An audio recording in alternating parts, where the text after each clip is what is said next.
عزیز دوستو، اللہ تبارک و تعالیٰ کی ذات جہنمیوں کے طبقات میں سے ایک طبقے کا ذکر فرماتے ہیں کہ جس وقت جہنمیوں کو جہنم میں عذاب دیا جائے گا، ان سے پوچھا جائے گا آپ آگ میں کس لیے آئے، کون سا گناہ کیا کرتے تھے، آج آپ کو جہنم میں عذاب دیا جا رہا ہے۔ اور وہ اس کے جواب میں یہ فرمائیں گے کہ ہم نماز میں سستی کیا کرتے تھے، ہم نماز نہیں پڑھتے تھے، ہم یتیموں مسکینوں کو کھانا نہیں کھلاتے تھے۔ حضور صلی اللہ علیہ وسلم کی حدیث یا ستہ کی تمام کتب میں موجود ہے، صرف بخاری کے۔ حضور صلی اللہ علیہ وسلم نے فرمایا مسلمان اور کافر کے درمیان فرق نماز کا ہے، مسلمان نماز پڑھتا ہے،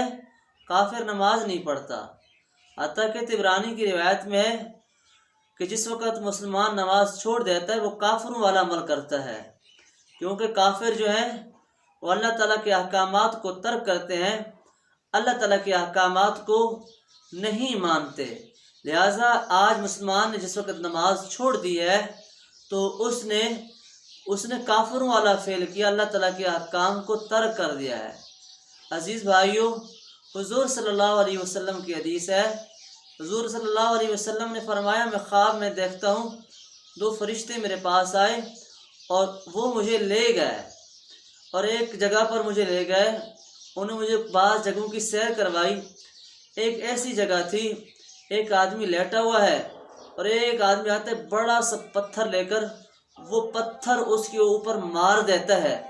اس کے سر پر مارتا ہے، جس کی وجہ سے اس کا سر کچل جاتا ہے اور اس کا سر دوبارہ صحیح ہو جاتا ہے، اور پھر اس کو اس بڑے سے پتھر سے اس کے سر کو کچلا جاتا ہے، اور یہی اس کے ساتھ حال ہوتا رہتا ہے۔ اور میں نے ان فرشتوں سے پوچھا یہ حال اس کے ساتھ کیوں ہو رہا ہے؟ یہ بہت بڑی لمبی حدیث ہے، اور انہوں نے کہا کہ یہ آدمی قرآن پڑھتا تو تھا، قرآن پر عمل نہیں کیا کرتا تھا، اور یہ نماز میں سستی کیا کرتا تھا، نماز نہیں پڑھتا تھا۔ عزیز بھائیو، اللہ تعالیٰ کی ذات سے دعا کرتے ہیں کہ اللہ تعالیٰ کی ذات ہمیں نماز پڑھنے والا بنائے۔